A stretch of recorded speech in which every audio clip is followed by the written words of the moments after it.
So I think the writers of K-pop Demon Hunters either are therapists, studied therapy, or have done a lot of therapy maybe. So internal family systems is a version of therapy that I've been studying a little bit more over the last couple of years. It's basically the idea that we have many parts to us. So what the parts do in IFS language, there are exiles, okay?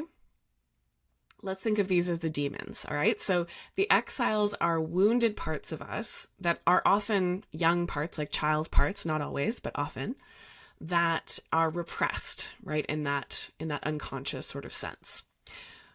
The work of the protector parts do what the hunters do. They create a barrier between the exiles and the conscious self, okay? They create that Honmoon, all right? These parts will do all kinds of things to keep the self functioning, to keep the self safe, to prevent this kind of unconscious material from rising up to the surface and disturbing the functionality of that self based on a series of self-beliefs and so on.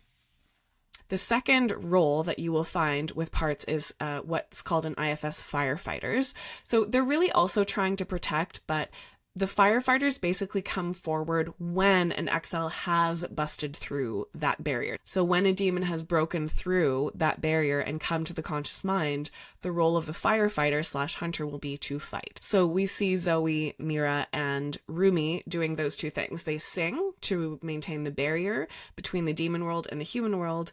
And when and if those demons, those exiles make their way through the Honmoon, they get their swords out, they get their weapons out, and they fight these demons to push them back into that realm of the unconscious. So there are a lot of really beautiful moments. I think that this movie explores these themes to the point that I expected a different ending than what actually there was in this movie.